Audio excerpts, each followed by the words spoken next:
Okay, ladies and gentlemen, we're now with a new episode of the New Age Podcast, Aces, Giggles, and Entrepreneurship. And today we have comedian and stylist and business owner, Donna Vaicels. How What? are you, Donna? What's up? I'm so excited. Thank you for having me. I'm doing great. Yay, I love the enthusiasm. How are you doing? Well, pretty good considering. I don't know. I'm just really eager for a maskless world. Oh, I know that's one of the best parts about doing anything on Zoom or on the computer is we don't have to wear a mask. If we had to wear a mask for that, forget it. I'd be done. No, because the thing is, though, the only one good thing about COVID is that it's sort of in to be neurotic and paranoid. It's Finally. kind of justified, whereas in a normal world, if you have any worries, people are like, well, what's the matter with you? Just, live life. Exactly. Yeah. So who are you? What are you all about? So I'm Donna Vaicels, right?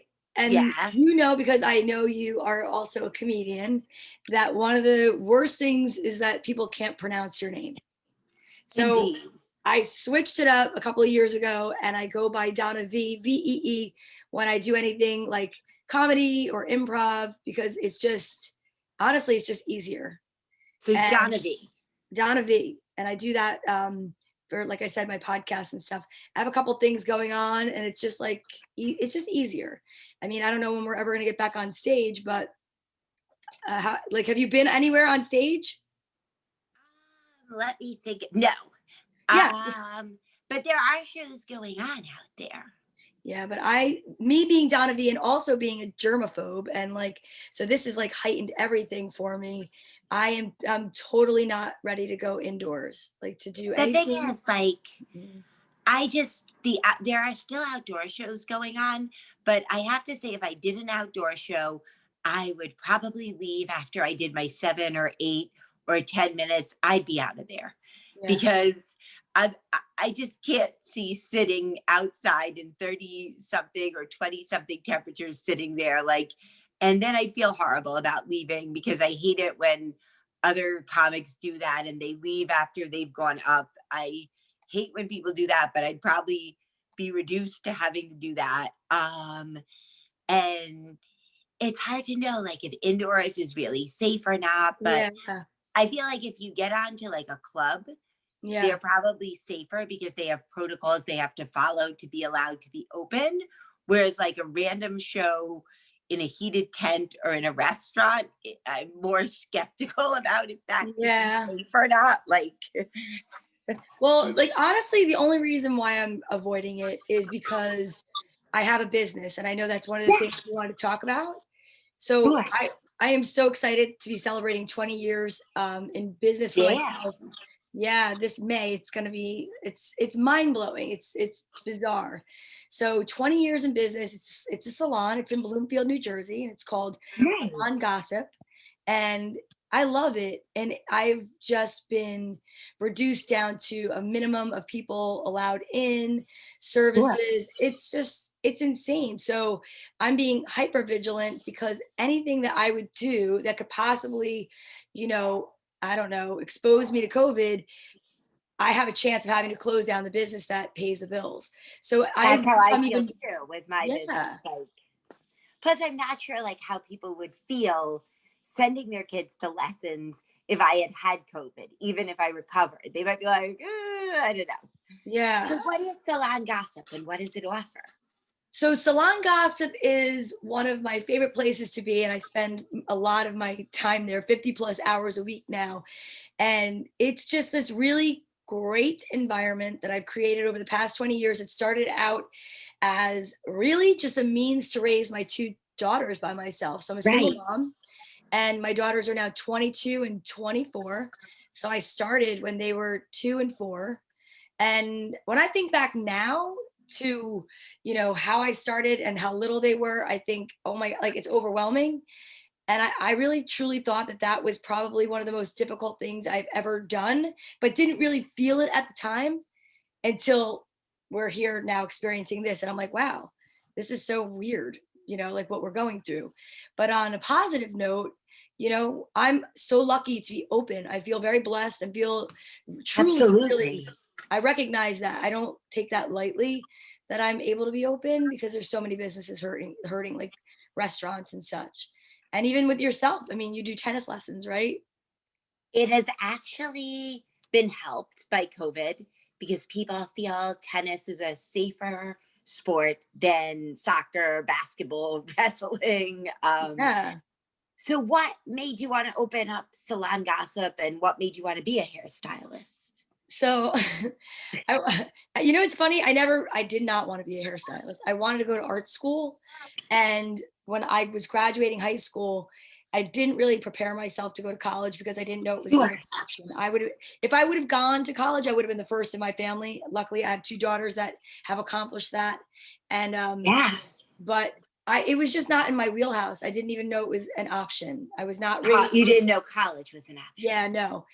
So, when I realized that I really was so driven to art and wanting to go to art school, it was kind of like late. Like I thought about it late.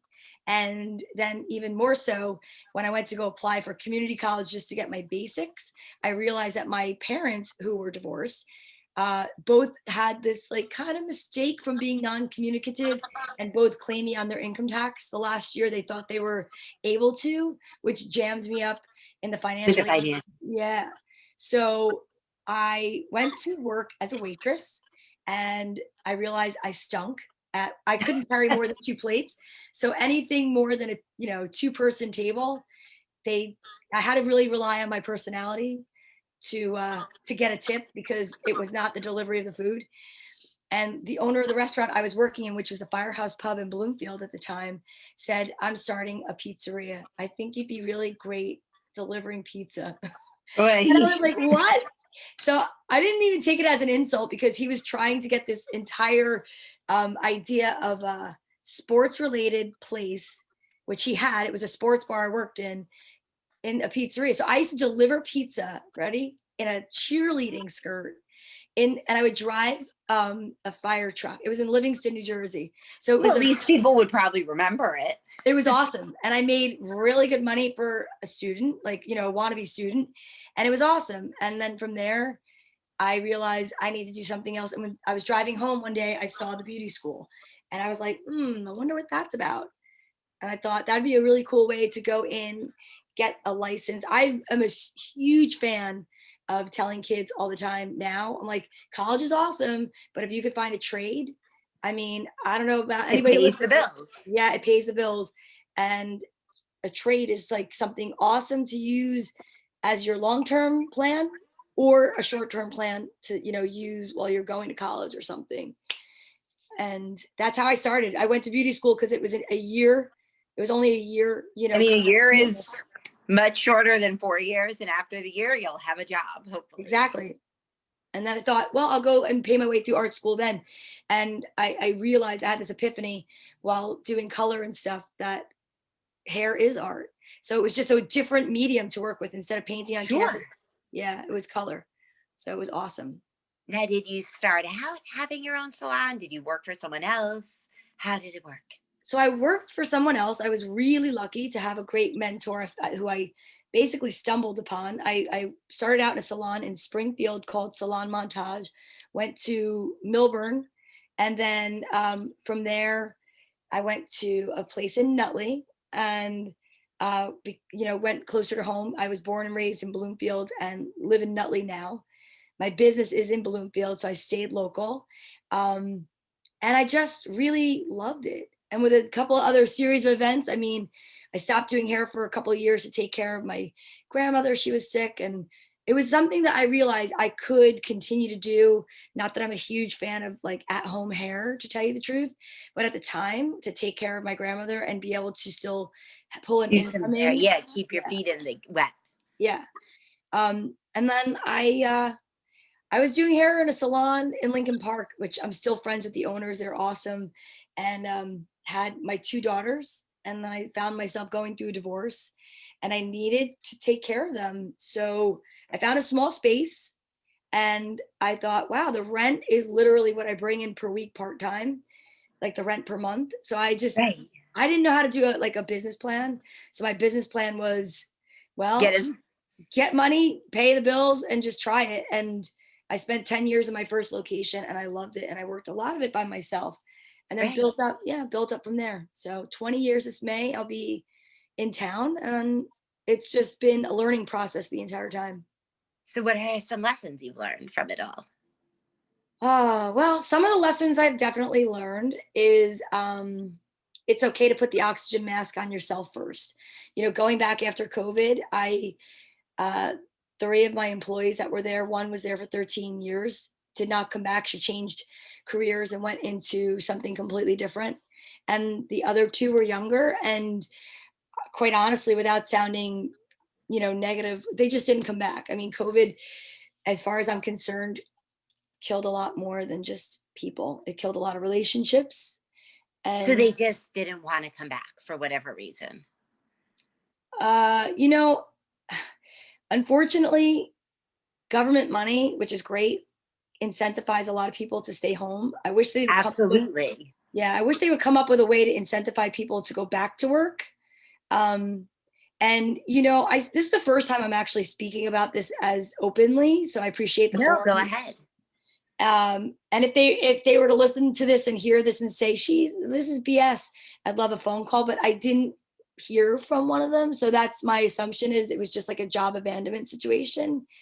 But the way I try to find the silver lining and spin it to the positive is that, which I couldn't have done a couple of months ago, but I've learned from just my own working on myself. And the example I've always set for my kids and for anyone that's ever worked for me is that you can do anything you want.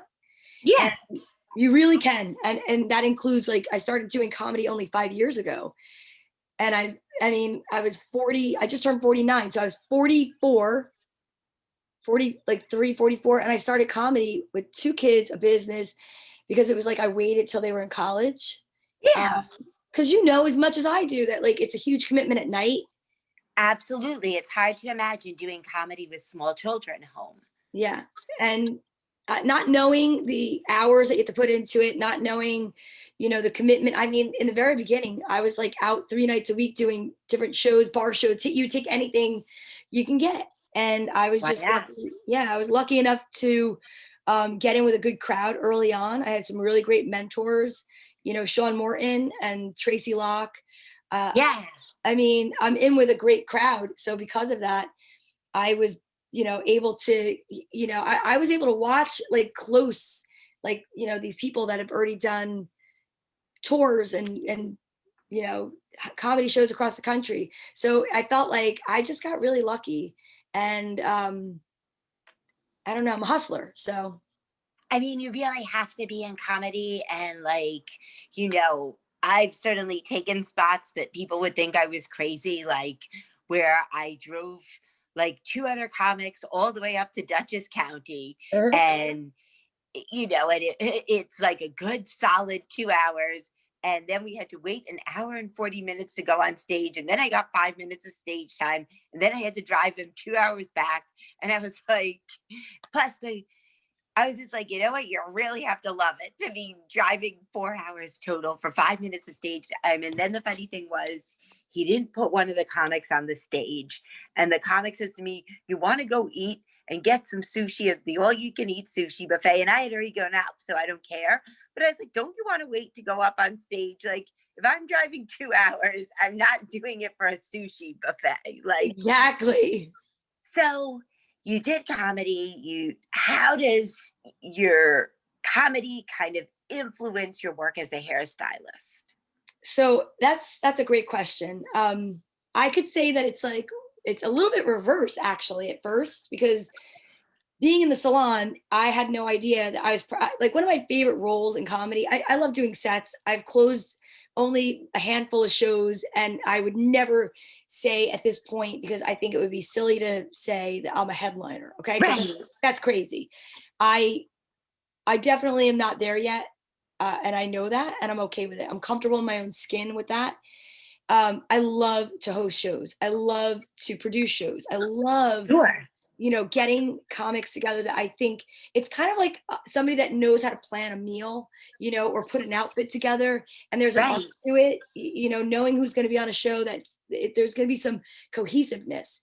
And I like, the Jackson Pollock of comedy where you have, somebody who's dirty, somebody who's clean, somebody who's this, but I love the flow of a good show that's put together. There's something so satisfying in that. You And can see the effects of your efforts come oh to yeah, fruition. the audience appreciates it because you're delivering, it's like putting together a meal and having an appetizer and then a palate, like being a host, you're like the palate cleanser, and you get in between, and maybe the next part of the meal has expressed that they don't feel so great that night, and that you're going to build up that next course. There's just something beautiful about that, and I love that, the teamwork of it. um but I love to host, and I love to do sets. I love all of it, the riffing. So one of my favorite things about having the salon is that I was constantly hosting. I never realized that being in charge of in the salon, being the owner and an operator, Right. I was constantly like, greeting people as they walk in, keeping my client happy, answering questions. It's like answering the questions to like, my staff was almost as if I was dealing with hecklers. It was just like there's such a parallel to it. It And really is true that you're kind of keeping the people entertained. And totally. even in the tennis classes, it feels that way, that I have Yes. to keep the people entertained, you keep them happy. So when you're doing like hair, is it like, how do you envision like a good look for someone? If someone comes into the salon, how do you know what's a good look for them? So one of the first things I love is that I would say 99% of my clients I've been doing their hair since 1994, maybe some newer ones, in the past 10 years when I moved because they found me in the location I'm in. So I love that I developed these relationships with clients. Getting to know someone really helps you to figure out, a look that suits them. You can look at someone Right. structurally, like again with art, and it all goes back to my original, love, and my passion, which is, art and canvas and painting and sculpture. So it's to watch and to look at someone as they come in is one level of it. So it's one dimension. But then Right. the other dimension is knowing them, what their lifestyle's like, what they do. Are they Makes really truly sense. going to do their hair every day? Because not everybody's going to. It's true. And Some people are not going to spend a whole hour making their hair perfect. absolutely not. So the consultation to me, again, and the entire thing is parallel with comedy. It's like the consultation, the warm up of the show is in the same vein. So it's like getting to know someone, finding out, you know, who you are, what material I can use, what styles I can use, and then pulling from someone, in the consultation, not just pictures that they want. I love shocking clients with the statement, show me something you don't want. Because truthfully, there's nothing worse than a client that comes to you and says, do whatever you want. But they really know there's You know, one thing that they wouldn't want. And then that's the one thing you give them because that's maybe your vibe. And they're like, this is the word. You don't want someone walking out unhappy. You want somebody walking out happy, even if it's, going in stages. So if you came to me to get your hair done, you said, do whatever you want. I would be like, well, here's the thing. We're going to learn a little bit more about your lifestyle and find out what it is sure. that you do. I'm sure that's with tennis. I'm sure that's with a lot of people listening. They're probably shaking their head. Yeah, that's the same. It's to me, it's kind of like the basics of just getting to know people. Yeah, you have to be realistic about what's viable for that person. Like when people come to tennis, some people maybe their level of determination and the amount of time they have to commit, they can become like a nationally ranked player. Whereas for other kids, maybe their goal is just to be able to hit the ball around with like their parents and friends, and Exactly. that's good enough for them. So, what about me? What do you think is a good hairstyle for me? So first thing I'm looking at you're beautiful. You have a great smile and you look great with your hair off your face. And I know you have naturally curly hair. Do you have product in it right now? Is it like a I gel? have like a mousse. A mousse. What is it? Yeah, it's a mousse. Okay. So is it because you don't like volume in your hair? I just Ideally, it would be great if my hair could just stay the way it looks wet. Like I just hopped out of the shower, and if it could stay this kind of curly but without frizz, that would be ideal for me, So I think. do you like a wet look, or do you like just the pattern of your curl? A bit of both. Like I like the wet look, and I like how defined the curls are now. Okay.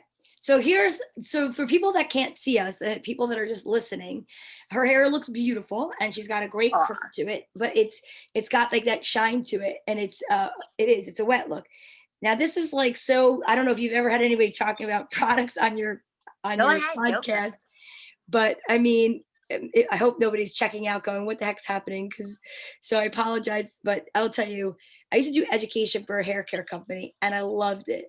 And one of Nice. my favorite things is that there's a flexible polymer and an inflexible polymer.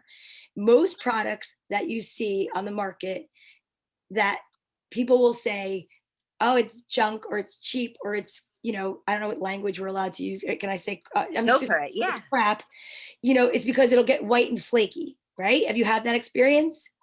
The product? Yeah. Yeah. Like if you run your hands through your hair now, it'll get white or flaky. More than likely because it's an inflexible polymer. It's not meant to be touched. But there are products that, like, the first thing I thought of when I saw you is there's a product, one of my favorite things in the world is by AG Hair Cosmetics out of Canada, and Right. it's Plastique. And what I love about it is that it's a product that is sold as a volumizer, was developed as a conditioning treatment, and has so many uses, but it's got a flexible polymer. So for instance, if you were to put that in your hair wet and let it dry, it would look like it does now. But if you took a towel, this is such a cool thing for you curly hair girls out there, which you can Right. do, and you don't have to do it now, but you can do it after. You take a towel, and on your dry hair, you want to actually gently put your hair between the dry towel and like rub, and you'll softly break up the look of the wetness, and it'll give you a little bit more volume so it doesn't look like you just got out of the shower wet, and Right. and I love that look because right now in my salon we're not blow drying because of the aerosolization Yeah, it's of the not as virus. safe. Sure. So I'm teaching a lot more women and men how to style their hair without blow drying. And I will tell you, going back to basics has been so much fun because it's teaching people, oh my gosh, I can have a style and I can do this, like especially in the summer when people are not really liking to blow dry their hair. I can have a style that looks like I did something, and I'm really just allowing it to air dry or gently towel drying it afterwards. Sure. So that's what I would say to you. That's the first and foremost. I would suggest trying a different product. Then when I earn your trust, I would say, tell me, what about some layers, or, there's just so many different ways to going about. That's what's so cool about this profession is how you take a basic thing like hair and there's just so much you can do with it. Yes. So I, what about layers? Why do you layer? Why do you not layer? What's the benefits of layering? so I'm looking at your hair and I'm thinking, I remember when I saw you, is your hair like you have a lot of it, but it's on the finer side? No, it's pretty thick. But I'm saying like the strand is like finer and you have a lot of it. Yeah. Yeah, Yeah. because I could see by the way it's collapsed because of the product. That's the only reason why I know that. If it was really thick and dense, it would not even be able to look so sleek, which is nice. So That's I would good to know. suggest, if I were going to layer your hair, I would really sculpt it. I would take your hair, I would use my product that I was referring to, Plastique, because I know I could cut with that product in your hair. And I would let your hair dry, and we would go over it more like a sculpture. Like that's the part of the art that I love with hairdressing. And instead of just cutting it wet and like seeing what happens, wet hair is like me saying to you, Esther, I want you to measure a pound of pasta, like a pound of spaghetti, but I want you to measure it from a wet bowl of cooked pasta. It's Sure. much easier to do it when it's dry. You see it, it doesn't clump together. And that's kind of the approach I take to hairdressing. Got ya. I do a lot of cutting, So you do a lot of dry cuts. a lot. I love it. It's another thing I've learned with COVID. Like I've reversed, I've done a lot of things backwards. Women come in with their hair clean and dry in a style that they think is suited for them. And then it's like, I kind of chisel out and unearth the David, like it's actually so much fun to see the difference in and watching it in front of a woman or a gentleman or whomever that's watching this happen, instead of seeing me cut their hair wet and then blowing it out. Because then they always say, I can never repeat this at home. But if you've done your hair, if you've styled it and then I tweak it, you get to see how you can work with the material that you have. Right, and work with what you have at your house and what you're capable of doing, Correct. given your time constraints and your attention span. Because I know myself, I just don't have the kind of attention span to spend hours like blowing my hair out and parting it. And I just like would get impatient. I'd be like, but I need to move on to the next thing. I guess. Listen, I'm wearing pigtails. Like I grew my hair out during COVID. When you first met me, my hair was like really super short. Yeah. And like, so just like so many of my clients and so many women, like, and I shouldn't say women, I apologize if that's offensive. So many people, I want to recognize that, people just have grown their hair out. A lot of people grew their gray out, grew this out. And now my hair is the longest it's been in probably 15 years, but. So there's this movie Steel Magnolias where they own a hair salon that people come in and they basically spill out their life secrets, and there's this whole idea surrounding hair salons that people will like tell all to their stylist. And how much truth is there in that? It's so much truth. It is so true.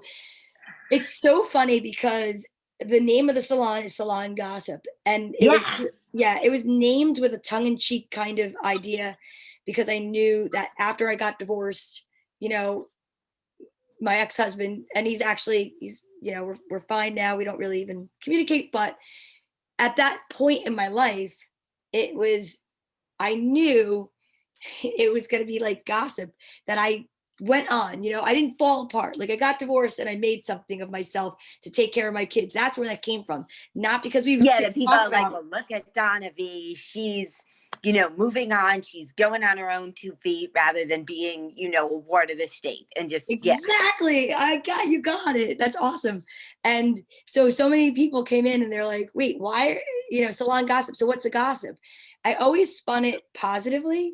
Like I've done a tremendous amount of like fundraising out of the salon. So the gossip for that would be, we're going to bring up things that maybe aren't normally spoken about in a salon. But yet when somebody does tell me their, dark, deep secrets, it's locked away in a vault. There's trust there.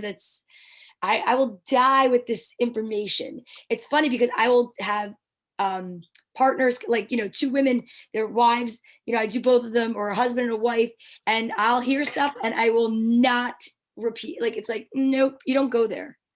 I mean, it's true. Even if they tell you, they tell you that one of them says they're having an affair, or I don't know, they tell you other things.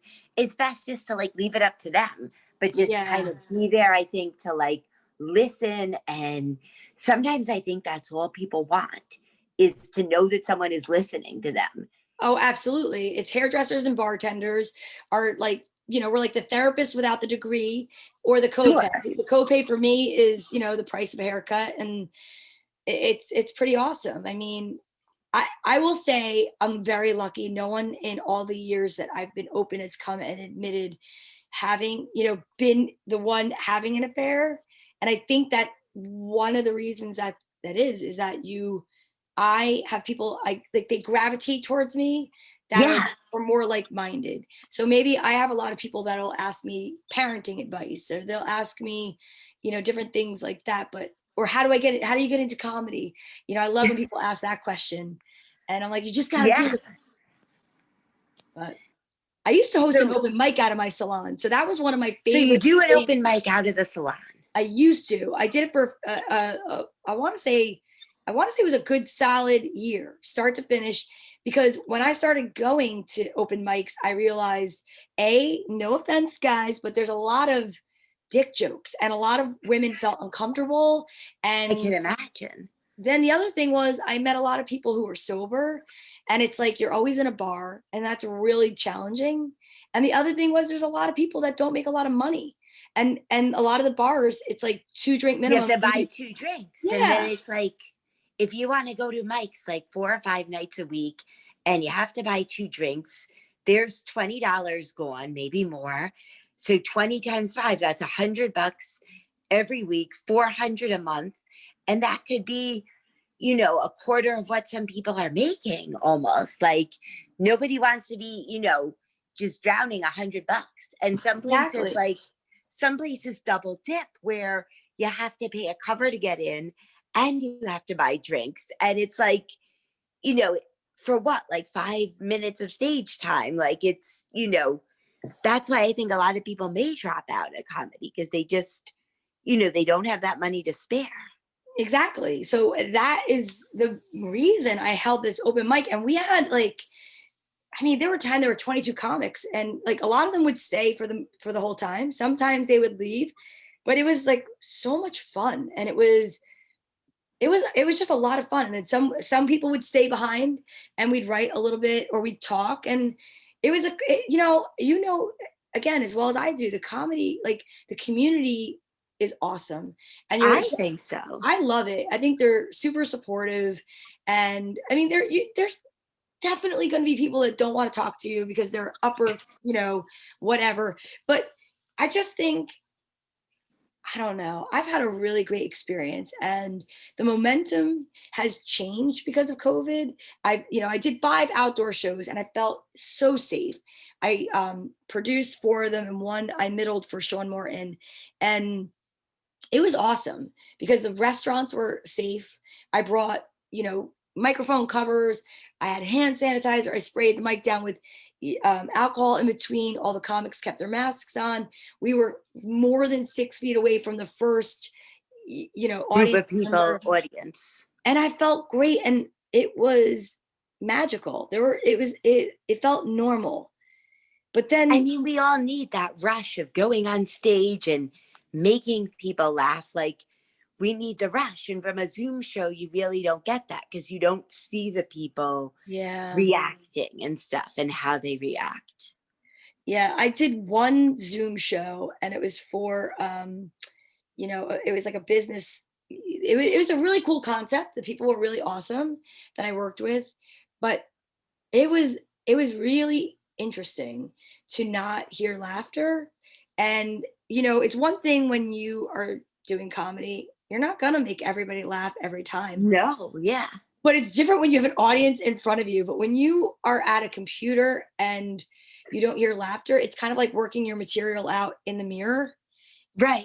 And it's just kind of strange because you see yourself in the Zoom box. But I'll tell you one thing that's helped me tremendously is I do I think you know this, I don't know, but every morning since March 21st, I've been reading to kids like for an hour.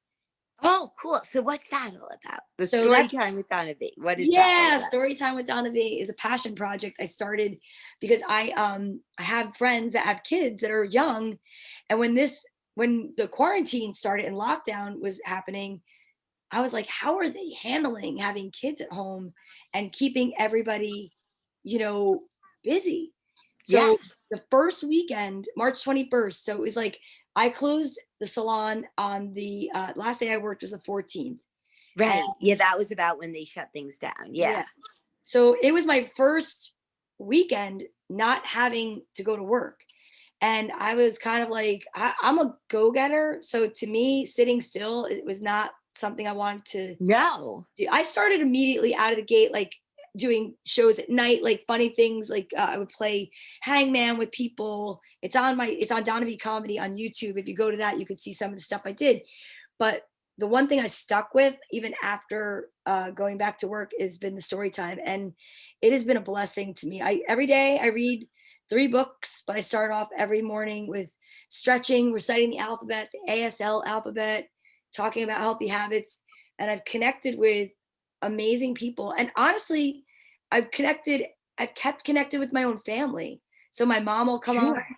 my aunt and uncle, my cousin, my brother. And it's a really cool way. I actually met someone online. Oh, really? Like a romantic? Yeah. It's Yay! it's been amazing through the whole experience of story time. And it has been it's been amazing. So he's in Ireland. So he's in Ireland, but you guys have this kind of transatlantic connection. Yeah, And we you are. got him through the I story cannot time. wait to meet him. He is coming here. Yeah, you know how it happened? Because he loves comedy. And I was on streaming through Periscope, and he was looking up comedy. And because it says Donna V Comedy is my, screen Right. name, it came up and he started watching. And then we started talking, and it went on for a while, like a couple, months. And then his birthday is November. So I have this thing where I sing happy birthday to people if it's their birthday and they're on. And I know, like, if I Sure. see it in the morning that it's on Facebook that it's your birthday, I will put like a hat on and sing happy birthday. And Yeah, nice. and that's like how it started, where we really started to connect and like message each other. And he's the sweetest. Cool. So it's like, it really is true that you shine and you sometimes make a love connection when you're doing what you love doing. And I guess that really is true for some It things. is really true for some of us, because I kind of gave up on the idea of dating because I am so germophobic and freaked out. And how would you meet somebody right now? I mean, there are people doing it, so no disrespect. If people are making it work for them, that's great. But I'm just, It's definitely different to be meeting people, but the story time idea really sounds like a great way for like people to start their day off right. Because a lot of times I know we all woke up and we're like, screw this, screw that. And it's just a great way to kind of start the day off, have something to look forward to. Because I know I try to read the news every day, but I Mm-mm. barely can get through like 3 articles before I'm like, we're all screwed. I don't even, ignorance is bliss in this little like In a land way, of it make is. believe. And I hear so much from my clients, and again, like, I love and respect them, but I have to be the sounding board for, you know, Sure. if I have 9 clients in a day, 9 times a day, I'm hearing, isn't this terrible? And I have to say, but we're going to make it through.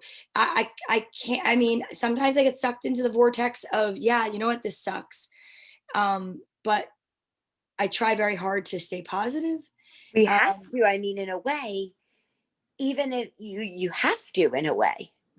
yes, it is. It's like my responsibility. So that's why I kept doing the story time, because for me, it gets me out of bed. In front of the camera at 10 o'clock, sometimes 10:04. My room right now, if I showed you, it looks like a scene from Hoarders, because I'm in the room where I read, and I have like books that I've read, books that I need to donate, books that I have to go through to still read. But I'm so grateful every day to be able to do it. I mean, I've had people come on and say, thank you, I'm quarantined alone. I mean, I have people I talk to in California that literally have just been able to start getting out of, lockdown and quarantine. And it's just unbelievable that there are so many people alone. You kind of feel like you're in this ideal, or I had this idea, I should say, rather, where when I was quarantining, that everybody's doing the same thing. You're home, you're keeping yourself busy. Then when I went back to work, my imagination brings me to a space that says, well, everybody's back to work. But I forget Not there's still, true, for sure. it's not, it's not. And there's so many people still home alone. And it blows my mind, because when I go to work, it's just my home away from home, and I'm there for so many hours, and it is a form of lockdown.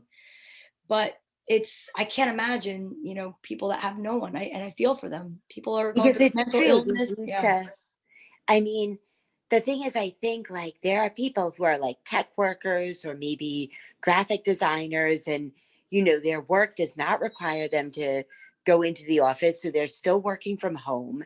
And, maybe they live alone. And it's just got to be isolating. And for them to have something, to have some form of a human connection Yeah. is got to be saving them. If every day they have someone they can listen to, it really helps. Yeah. No, it helped. And I say, I acknowledge it every day. It helps me just as much as it helps the people that are listening, because gives me purpose, and it gives me a vehicle to be positive and not have to, sometimes in the chat you get some naysayers or, I've had Yeah. comments like, what are you on? Are you high? And I just ignore those because people think it's strange that someone could just want to do this. I don't find it strange. Like for me, I feel like it is, it's a blessing. It's a privilege. It absolutely is to be able to help people out. Um, so, what else was I going to ask? When you give someone a haircut, Okay. what goes into that? Like, how does it work? Well, for me, I do a lot of stuff by feel. Like I watch other hairdressers and they're very technical, and Sure. it's kind of like the difference between somebody building a house and building a fort. They're both Right. structures. One is you can measure angles, and if something's off by an inch, it's going to collapse. And that would be if you're a house builder.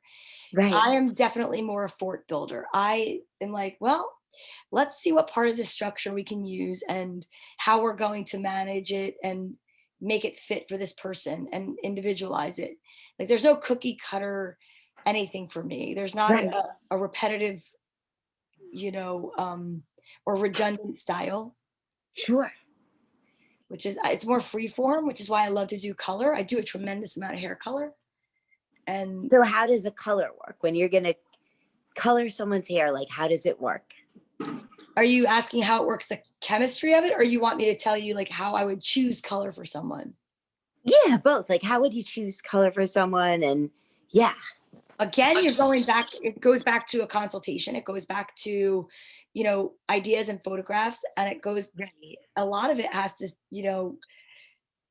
it's all about reality. And then you go into the fantasy. So it's, what kind of maintenance do you want?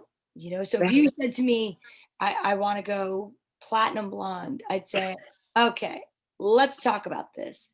Are you willing to cut, a few inches off if we had to, or are you willing to financially really dig in for the first appointment? Because getting you to, I under promise and over deliver always. Are you going to, you know what? I'm gonna rewind for a second. My wish for hairdressing would be this. If you watch a culinary or cooking show and Yeah. if you read something, a recipe, it says, this is these are the ingredients you need to buy. It's a 15 to 20-minute prep. It's a 45-minute baking or cooking. Not for me. But they don't do that for hair. Instead, they have like Pinterest and these pictures that are out there, and Guy Tang and these famous people and the people that can charge, $1,000 for their day. And Right. women bring these pictures in and they'll say, I want my hair like this. I'm like, oh, okay. Here's the thing. It's going to take more than one session, or it's going to do this. And they're like, forget it. I'm going to go somewhere else.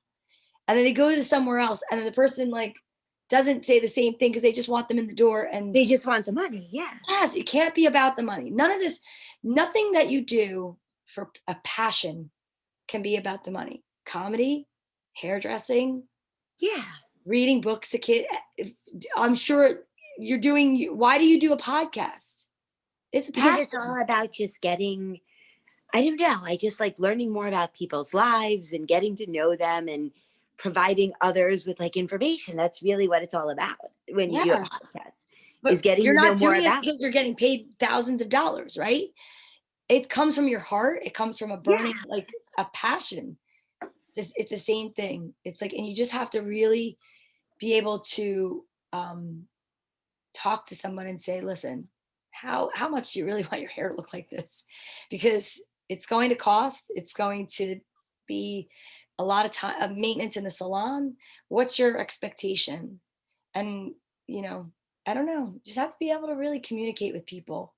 That's my Yeah, favorite. it That's one of sounds my like favorite you're parts. really honorable towards the people, where you're telling them, look, maybe you can't afford this haircut and maybe you don't really have the resources to maintain it. And it's sort of, my mom's good friend owns 3 car dealerships.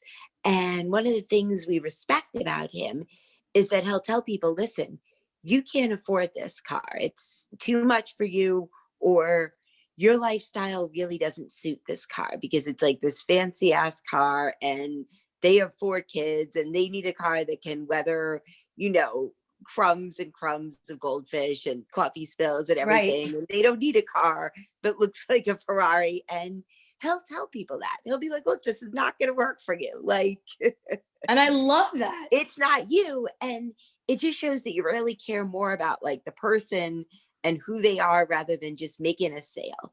And so many car dealerships, like secret shopped car dealerships for a long time. And so many of them, they just sell, sell, sell. And they're like, what number can I give you to get you to buy the car today?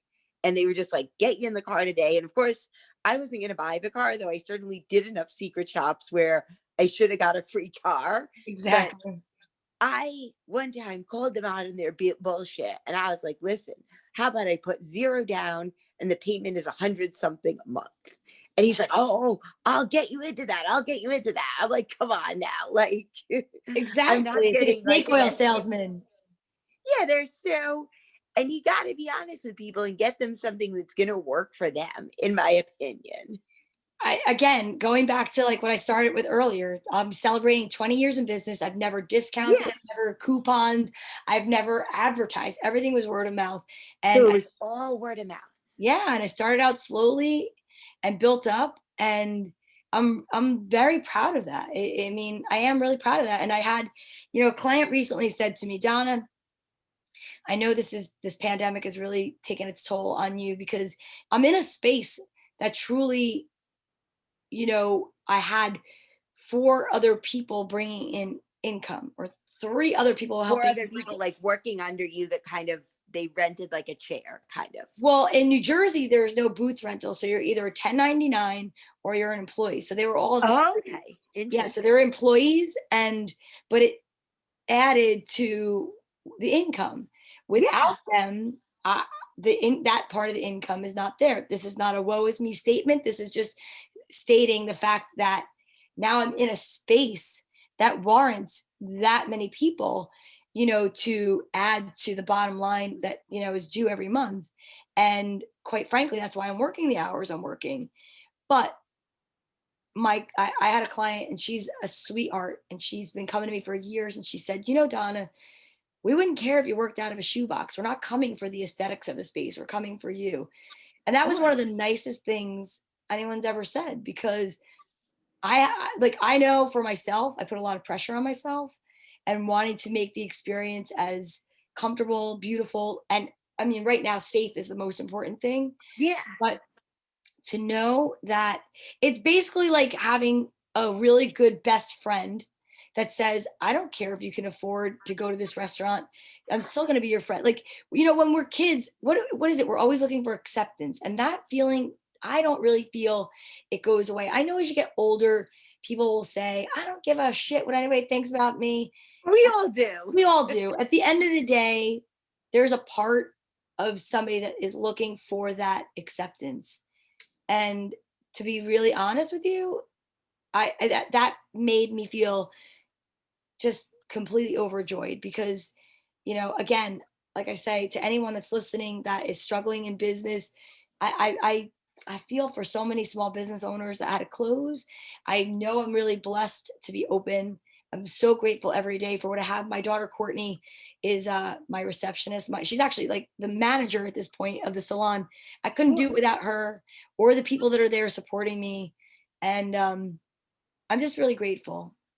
Because That's where it's I'm at. true that so many businesses may never reopen again and were forced to shut their doors. And also, quite honestly, the government has been less than empathetic to them, where I feel like if you're a business that had to shut your doors through no fault of your own, they needed to say, hey, you know, your rent or your mortgage is canceled until you're able to reopen. Like, and Yeah. so many restaurants, they may never reopen.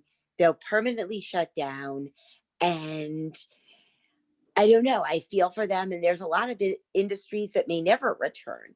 And Right. like movie theaters and, who knows, but we all feel fortunate if we're a business that was able to stay open and keep thriving. it certainly helps you get through the pandemic, you Yeah. know.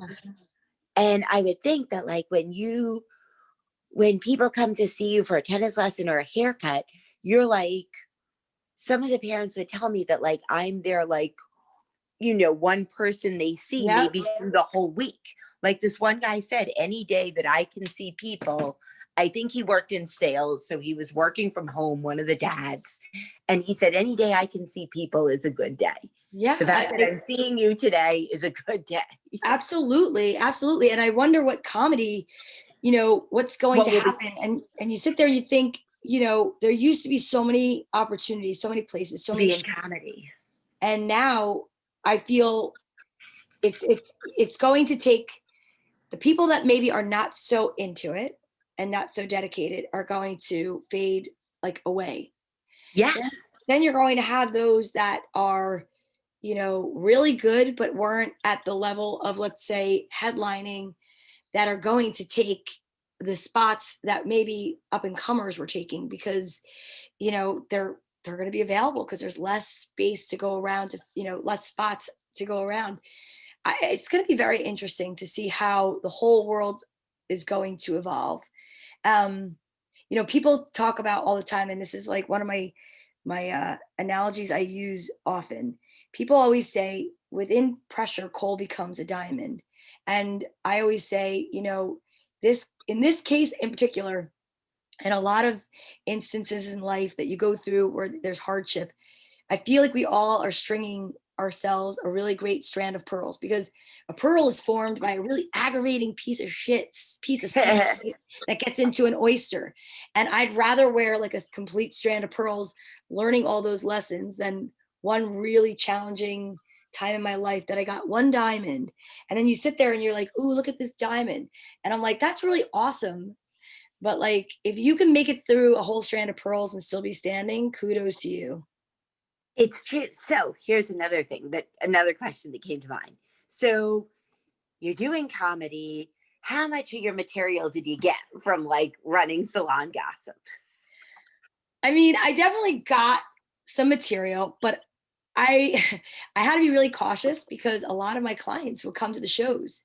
And you can't like sit there and say that there's client confidentiality in one breath, and the next breath, be like talking about them. Client. Yeah. But one funny thing is like I would come up with jokes and I would turn around, and at any given time I'd have a client or somebody that was working with me, a team member, say, write that down. And then like you'd see somebody would scurry, and it'd be awesome. The teamwork, that'd be great. Like, because then someone would literally go get a piece of paper and write it down, hand it to me. They're like, that was funny, you need to use it. And I'm like, thanks. Like, this is it's a great workout room. It's true that like our clients are almost like our test drive, where we're test driving jokes. If we can make them laugh, then maybe they can use it in a real show.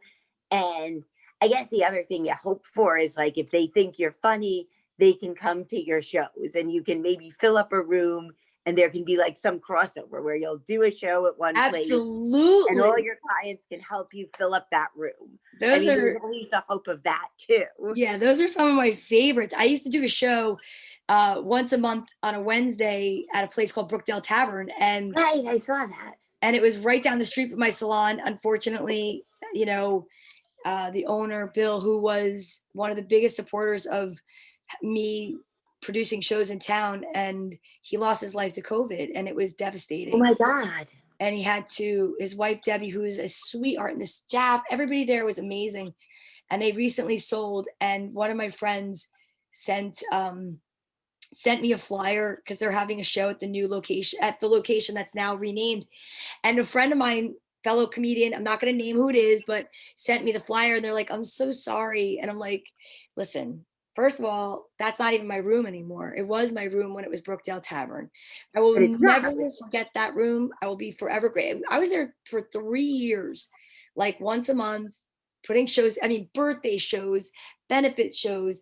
It was one of the most positive experiences of my life. I had New York comics it was just great. And it was just amazing. And that's something that I'll always have. No one could take it away from me. And it was beautiful. One of my favorite experiences was, you know who Bob Nelson is? I think so, a little bit. Yeah. He's an older comic. He's an older gentleman. Right. And he was one of my favorite, growing up, he was an influence. I got to like host a show opening for him at Scotty's Pub, which is where I took my writing class from Oh, Chip. really? Scotty's in Springfield? Yeah, that's where I took a You writing hosted class. a show for him there? Nice. Yeah, so I mean, I have so many. I'm not saying I'm not going to be going back to comedy. I want to go back to comedy, don't get me wrong. But what I'm saying is right now, while we're doing this, in a different format and we're waiting for the world to open back up, you know, Pat Pat Grillon from 414 Entertainment was, if I don't know if you've ever done a show Yeah, I did a show at Tierney's. Tierney's. So Yeah, we were like there. that. What am I saying? Yeah. And like that room was one of the best rooms ever. And I met one of my best friend, Christine Grillon's there, and Natty Bumper. I mean, like the people I've met through comedy, it's like they say that you have a good, if you have one good friend, it's better than having 10, not so good friends.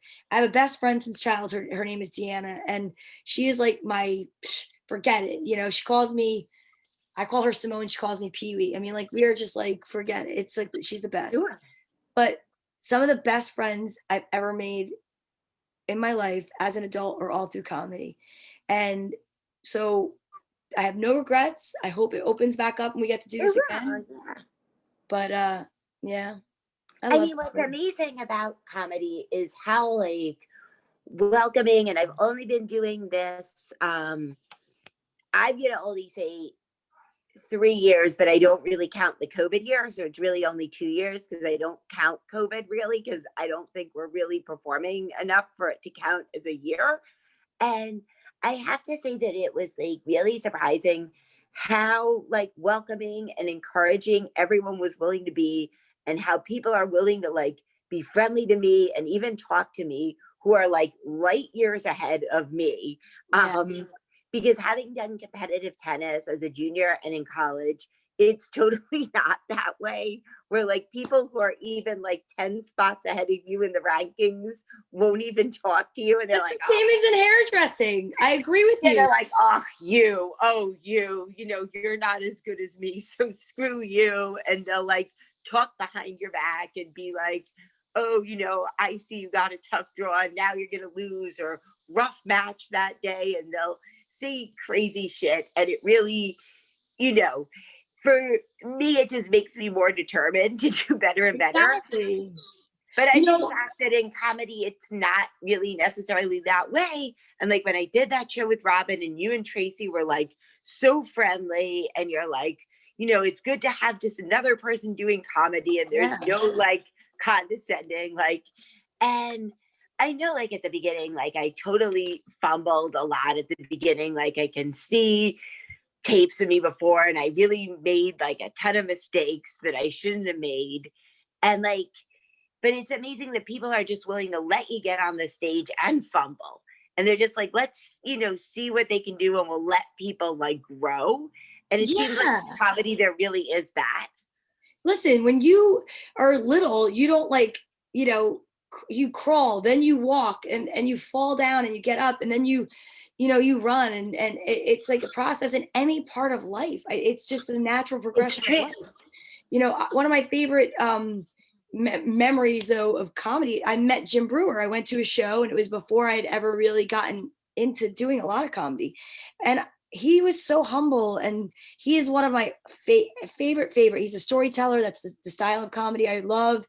And I met him at I went by myself in Montclair to the Wellmont Theater, bought myself a ticket, saw him perform, went and met him in line to get like a book signed, spoke to him, and met him again after a show, spoke to him. And he's amazing, right? He's got specials and everything. Well, I took my daughters to go see him at an outdoor show at a mall parking lot this past summer. And I saw there were some of those popping up. And I'll tell you what, he is a human being. I mean, we all know this. No matter how awesome you are, there's always going to be something that is unheard of, like performing to a bunch of parked cars in a parking lot that are beeping at you. I mean, he's awesome, and he did it, and he made people laugh. But I don't care how seasoned you are, performing to a quiet parking lot Or you It's true. can't. I mean, he's a genius as far as I'm concerned, but I was able to perform at the Welma. I got lucky. The Gnome Productions, they had me go on before Julia Scotti. Do you know Julia Scotti? Yeah, of course. Yeah. Yeah, she's amazing. She's amazing. One of the last things I had booked was I booked her to do I was doing a fundraiser for an organization that helps to raise money for AIDS and research. Yeah. And she was going to be, headlining a show I was booking, and then everything shut down. And man, I gotta tell you, you gotta recognize your blessings. That's really all it is. It's true, right? It's true. Rather than saying you wish it was different, you've got to recognize what you've got. I know actually Montclair was probably the last show before COVID that I did in Pat Roland's room or whatever at Tierney's. Yeah. And what I like about what she does is that it seems like she's willing to give different levels of comics a chance to Absolutely. get out. She doesn't basically, threaten to kill you if you can't bring friends, which some shows in the beginning, it really is like that, where they're like, well, if you don't have 6 friends, we'll basically blacklist you and kill you.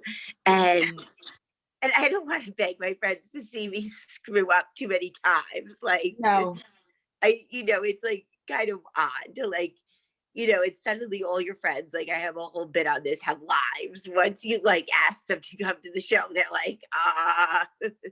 So I don't know. That was one of the last things I did, but I don't think I did my best at that thing at all.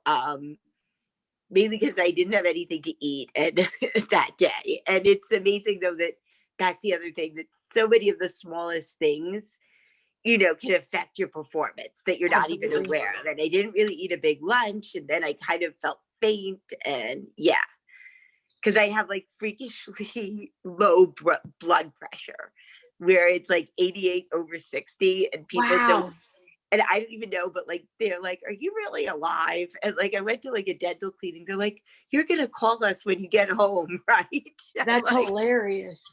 But apparently I'm supposed to eat more red meat, some people think, which I guess a lot of people would die. All these men, they're like, if they got a condition where they're told you got to eat more steak to get better, they'd be like, yes. But I couldn't do it. I don't eat meat. I'm pescatarian. But then they say there's no cure. But yeah, I remember I almost fainted on the stage, but it's a nice environment. It's a good room, the Tierney's room, because I think it's a nice big space, good lighting. Yeah. And I love that stage. I don't know. Hopefully, comedy will return, in a good way. People will still be into it. I don't know. I hope so. I mean, it's going to feel like starting all over again. It's true, because it's just I feel it's a little bit of an equalizer, COVID, in a way. Yeah. Because that's the thing, is you have to remember everybody's coming from the same point, that everyone's having to start all over again.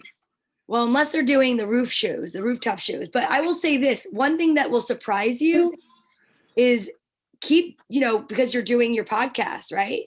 Yeah. It is a huge help, because I swear it was such a mind-blowing thing.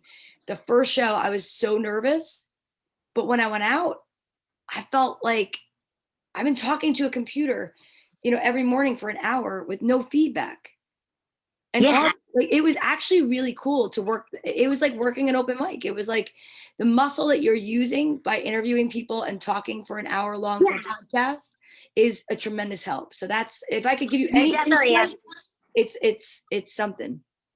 I mean, you got to work your muscles and work your interactive skills, and there's different ways everyone can do that to keep themselves fit, just like the off season of a sport, where people might, go on a treadmill or shovel snow or do whatever they have to do to stay in shape, for that sport. But I don't know, we shall see what happens, I guess. What else was I going to ask? There's got to be more. So you only get the word out through word of mouth. I only get the word out through word of mouth, which is great, because it's all client retention and recommendation, which I really, truly appreciate. So it's like people, you do somebody's hair, I post pictures, post whatever, they'll see it. It's great. So social media helps. But I mean, if I could give anybody advice for anything, it's just do your best work at all, like all the time that you can. Yeah. Be as kind to everyone that you can, and people will remember you, and people will appreciate it, and they'll, send more people your way. I do think it's like manifesting. So, Absolutely. Do you have anything else you want to say before we wrap it up? before we wrap it up, I would say you can follow me on social media under Donna V Comedy on YouTube. I would love to be a little bit more active on Twitter. When is this going to air? As soon as I figure out all the technicalities of like downloading stuff, because I'm always like technophobic, kind of. Well, but I will will definitely let you know when it airs. All right, so I'll say this. Today is February 21st. If you air before Wednesday the 24th at 9 o'clock at night, there's a free show that I am going to be a part of. Oh, great. Yeah, it's a game show, and it's actually going to be on Twitter and on Facebook. And I will tell you that it is, let me tell you what the name of it is, called Come Inside. And wow. Yeah, it's such a cool concept. It's a game show that I got asked to be a part of, and I'm so pumped. And it's through Michelle Trina. So she does the Divorce Diaries. Are you familiar with that? A little bit. Okay, so Michelle really. Trina is one of, another female comic, and she has a nationally touring show called Divorce Diaries. Wow. I was lucky to perform on one of her shows at Caroline's. She is working with this show host, and we are going to be on the show. It's called Come Inside. It will be Wednesday night, and it's just going to be awesome. It's about being a single mom and divorced and stuff. So that's the premise. Whoa. He changes up the concept. Like, I know last time the show was about discounted Valentine's candy. He's had drag queens doing something about the Golden Girls. So I'm so pumped to be on the show. Yeah. And that'll be Wednesday night. I do a show every morning called Storytime with Donna V. Nice. Live at 10 to 11. That can be found on, on YouTube, Facebook, or Periscope under Donna V Comedy or Storytime with Donna V. Nice. Yeah, I do Girls Gone Green Wednesday nights at 8 o'clock. Manifesting Mondays on Practical Magic on Monday nights at 8 to 9 with Tracy Locke and Kim Mazzella. Nice. And I do a monthly show with makeup artist Dawn Maloney, and that's Monday nights from 7 to 7:30. And it's all, you can find this all on my socials. So if you go to Donna V Comedy or Donna Vaicels, you'll find me. I got a lot. Yay! So we have many ways to find you, and you're doing so much exciting stuff. Yeah. Thank you so much for coming on this. This was Thank wonderful. you so much for having me. It's been a treat and a pleasure, and I appreciate it so much. All right. So we will see you soon. Stay safe, Esther. Bye. You too. Bye.